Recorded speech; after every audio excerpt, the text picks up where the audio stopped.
भाजपच्या नेत्यांनी एक खळबळजनक स्टेटमेंट केले आणि हे स्टेटमेंट विद्यार्थ्यांवरती पॅलेट गन वापरण्याचे आदेश कोणी दिले याबद्दल होतं. आज संपूर्ण देश विचारतोय, दिल्लीमध्ये जंतर मंतरवरती जे आंदोलन झालं होतं त्यामध्ये विद्यार्थ्यांवरती पॅलेट गन वापरण्यात आले होते, ते आदेश कोणी दिले याचं उत्तर गृहमंत्री अमित शहा यांनी द्यायला हवं होतं. पण गेल्या 25 दिवसापासून गृहमंत्री अमित शहा त्याबद्दल एकही शब्द बोललेले नाहीत. पण आता स्वतः भाजपच्या नेत्यांनी एक वेगळं स्टेटमेंट दिलंय, ज्यामुळे हा मुद्दा पुन्हा एकदा चर्चेत आलाय.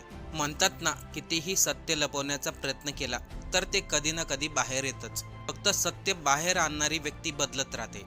गेल्या 25 दिवसापासून विरोधक प्रश्न विचारतायत, देशामधील जनता प्रश्न विचारत आहे. पोलिसांना पॅलेट गन वापरण्याचे आदेश कोणी दिले याचं उत्तर जनतेसमोर यायला हवं. या मुद्द्यावरून संसदेमध्ये मोठा वाद पाहायला मिळाला. अमित शहा जोपर्यंत संसद भवन चालू होतं तोपर्यंत ते अधिवेशनामध्ये आले नाहीत.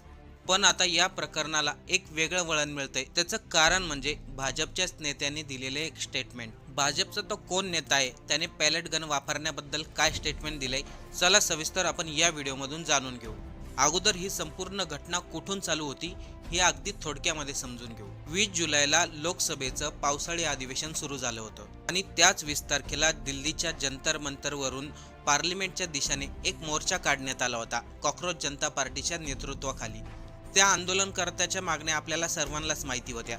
नीट पेपर फुटी प्रकरणाबद्दल होत्या, शिक्षण मंत्री धर्मेंद्र प्रधान यांच्या राजीनाम्याबद्दल होत्या. पण त्या दिवशी मोर्चामध्ये जे घडलं त्याचा कोणीही विचार केला नव्हता. सर्वांना वाटलं होतं हे आंदोलन एकदम शांततेमध्ये पार पडेल. आंदोलन स्थळी मुलींना विचित्र प्रकारे वागणूक देण्यात आली. त्यामध्ये अनेक पोलिसांचे व्हिडिओ देखील व्हायरल झाले. काही लोक असे होते ज्यांच्या अंगामध्ये वर्दीही नव्हती आणि त्यांच्या हातामध्ये खिळे लावलेले दांडके होते. त्याच दांडकेने विद्यार्थ्यांवरती लाठीचार्ज झाला. पण यापेक्षा भयंकर म्हणजे पॅलेट गनचा वापर झाला, ज्याचा वापर आंदोलनकर्त्यांवरती केला जाऊ शकत नाही. पॅलेट गन म्हणजे अशी बंदूक असते ज्यामधून एकाच वेळीस बरेचसे बारीक छर्रे बाहेर पडतात आणि ते एखाद्या व्यक्तीच्या शरीरावरती लागल्यानंतर त्या शरीरातील जखमा देखील लवकर भरत नाहीत. याचं उदाहरण स्वतः राहुल गांधींनी दिलं. त्यांनी अनेक विद्यार्थी असे समोर आणले ज्यांच्या शरीरावरती पॅलेट गन वापरल्याचे निशाण होते. डॉक्टरांनी देखील याचं स्पष्टीकरण दिलं. विद्यार्थ्यांच्या शरीरावरती ज्या जखमा झाल्यात त्या काही साध्या जखमा नाहीत, पॅलेट गनच्या वापरण्यामुळे झालेल्या जखमा होत्या. पण दुसरीकडे दिल्ली पोलीस म्हणतात आम्ही पॅलेट गनचा वापर केलाच नाही. राहुल गांधींनी तर डॉक्टरचं सर्टिफिकेट देखील दाखवलं. डॉक्टर म्हणतायत पॅलेट गनच्या वापरामुळेच विद्यार्थी जखमी झालेत. एका बाजूला सरकार आणि दिल्ली पोलीस सांगत होतं आम्ही पॅलेट गन वापरलेच नाहीत. दुसरीकडे राहुल गांधी स्पष्टपणे सांगत होते दिल्ली पोलिसांनी पॅलेट गन वापरलेत. अभिजित दिपके यांनी देखील सांगितलं मी स्वतःच्या डोळ्यांनी पाहिलंय पोलिसांनी पॅलेट गन वापरलेत. आणि यानंतर काय घडलं हे संपूर्ण देशाने पाहिलं. लोकसभेच्या अधिवेशनामध्ये दुसऱ्या दिवसापासून राहुल गांधींनी हा मुद्दा उपस्थित केला. देशातील जनता देखील राहुल गांधींच्या मुद्द्याचं समर्थन करू लागली. आता हे सगळं सांगणं का गरजेचं आहे, कारण की यामध्येच त्याचं उत्तर लपलेलं आहे. सर्वांनी लक्ष देऊन ऐका. राहुल गांधींनी स्पष्टपणे अमित शहा पंतप्रधान मोदी यांना विचारलं दिल्ली पोलिसांना पॅलेट गन वापरण्याचे आदेश कोणी दिले? विद्यार्थ्यांवरती हे सरकार पॅलेट गन वापरते, तुमची काही हुकुमशाही चालू आहे का?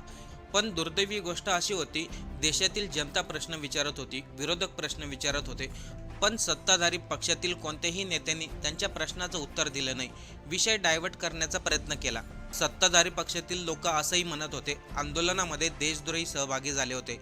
पण यामध्ये आणखीन जास्त ठिणगी पडली पंतप्रधान मोदी यांनी 15 ऑगस्टला केलेल्या भाषणामधून. 15 ऑगस्टला पंतप्रधान मोदी यांनी भाषण केलं. त्यांनी त्यांच्या भाषणामध्ये दिमागी नक्षल हा शब्द वापरला. ते म्हणाले आपल्या देशामध्ये काही दिमागी नक्षल लोक आहेत, त्यांच्यापासून सावध राहणं गरजेचं आहे. तसली लोक देशामध्ये अराजकता पसरवत आहेत. पंतप्रधान मोदी यांच्या याच प्रश्नावरती ज्येष्ठ वकील कपिल सिब्बल यांनी उत्तर दिलं. ते म्हणाले देशाचे पंतप्रधान तेही लाल किल्ल्यावरून असे शब्द कसं काय वापरू शकतायत? कपिल सिब्बल म्हणतात पंतप्रधान मोदी यांनी दिमागी नक्षल हे आंदोलनकर्त्यासाठी शब्द वापरले आहेत.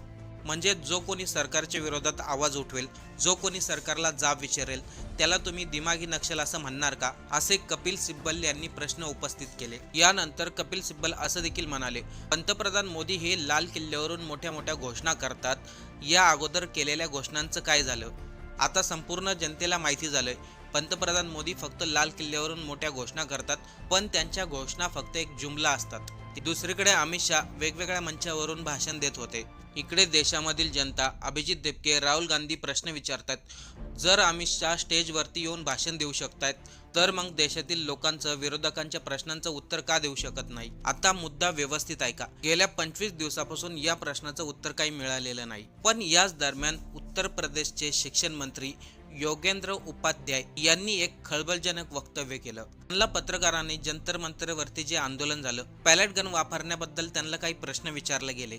त्यावरती त्यांनी सांगितलं आंदोलनामध्ये काही अशी लोक सहभागी झाली होती जे देशामध्ये मोठा घातपात घडवण्याच्या तयारीत होते.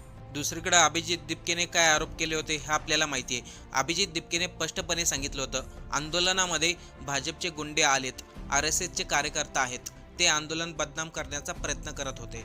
पण इथं भाजपचे नेते आणि उत्तर प्रदेशमधील मंत्री योगेंद्र उपाध्याय यांनी काय सांगितलं आहे का? ते म्हणाले महापुरुषांबद्दल, पंतप्रधान मोदींबद्दल घाणेरडे शब्द जंतर मंतरवरती वापरण्यात आले. अशा परिस्थितीमध्ये मग शांत कसं काय बसणार? आता त्यांनी जे काही स्टेटमेंट दिलं त्याच्यावरून तर असं संकेत होते पॅलेट गन वापरण्याचे आदेश कोणी दिले हे जणू त्यांना माहिती होतं. आणि जर मग पॅलेट गन वापरलेच नसतील तर त्यांनी असं स्टेटमेंट का दिलं?